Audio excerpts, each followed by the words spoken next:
Kasus tewasnya mahasiswi program pendidikan dokter spesialis atau PPDS Universitas Diponegoro Semarang (ARL) memasuki babak baru. Pihak kampus yakni Universitas Diponegoro dan Rumah Sakit Umum Pusat Dr. Karyadi Semarang mengakui adanya berbagai macam perundungan atau bullying yang terjadi di lingkungan PPDS Anestesi Undip di RSUP Dr. Karyadi. Kedua instansi tersebut meminta maaf kepada publik dan berjanji bakal melakukan evaluasi menyeluruh dari hulu ke hilir. Bagaimana kelanjutannya?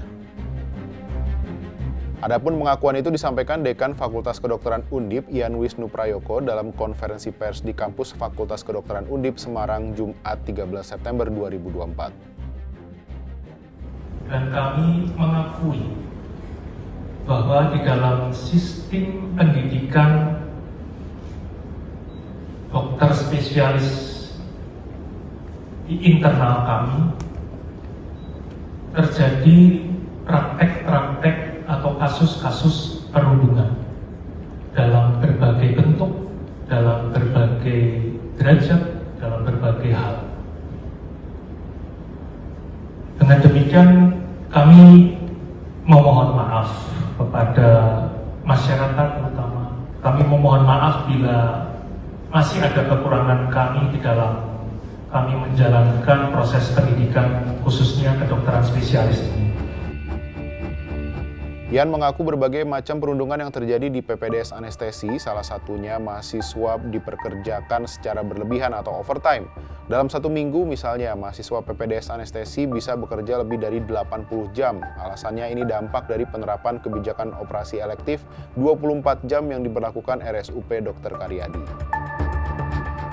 Nah, nggak hanya itu, mahasiswa PPDS Anestesi juga diwajibkan membayar iuran dengan besaran bervariasi mulai dari 20 sampai 40 juta rupiah per bulan selama 6 bulan pertama di PPDS Anestesi. Nyatanya, uang itu untuk memenuhi kebutuhan makan, biaya sewa kendaraan operasional, biaya sewa indekos, biaya karaoke, dan biaya sewa lapangan sepak bola untuk senior-senior di PPDS Anestesi.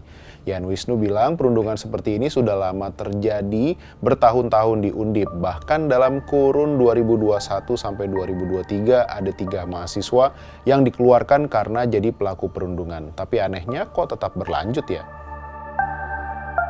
Meski kasus bullying ini sudah seperti kultur yang sulit dihilangkan, Ian Wisnu berdalih hal itu terjadi tanpa sepengetahuannya. Dia juga mengklaim baru mengetahui ada bullying di PPDS Anestesi setelah Undip menginvestigasi internal untuk menyelidiki kematian ARL.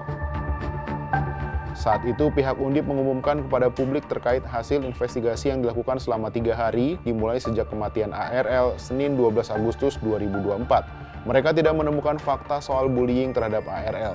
Terkait temuan adanya bullying, Ian Wisnu hanya bisa berucap maaf kepada pihak-pihak terkait dan menyebut akan melakukan evaluasi serta perbaikan dalam pelaksanaan PPDS supaya terwujud sistem pendidikan dokter yang bermartabat, melindungi peserta didik, juga bermanfaat bagi negara. Nggak terlambat ya? Nggak hanya Dekan FK Undip, kejadian bullying terhadap ARL juga dibenarkan oleh Direktur Layanan Operasional RSUP Dr. Karyadi Semarang, Mahabara Yang Putra. Meski demikian, belum diketahui siapa oknum yang melakukan perundungan kepada korban. Mahabara juga menyebut hingga kini polisi masih bekerja guna mengungkap pelaku perundungan tersebut. Oleh karenanya, aktivitas PPDS Anestesi Undip di RSUP Dr. Karyadi Semarang masih dihentikan sementara untuk memudahkan aparat mengungkap kasus ini. Mahabara mengklaim lembaganya ikut bertanggung jawab atas kasus ini dan menjadikan kasus ini sebagai momentum untuk melakukan evaluasi menyeluruh di lembaganya. Mahabara menambahkan pengawasan juga bakal dilakukan pada proses pendidikan untuk memastikan ilmu disampaikan dengan baik. Proses bedside teaching atau pembelajaran yang melibatkan pasien misalnya harus diajarkan dengan bermartabat.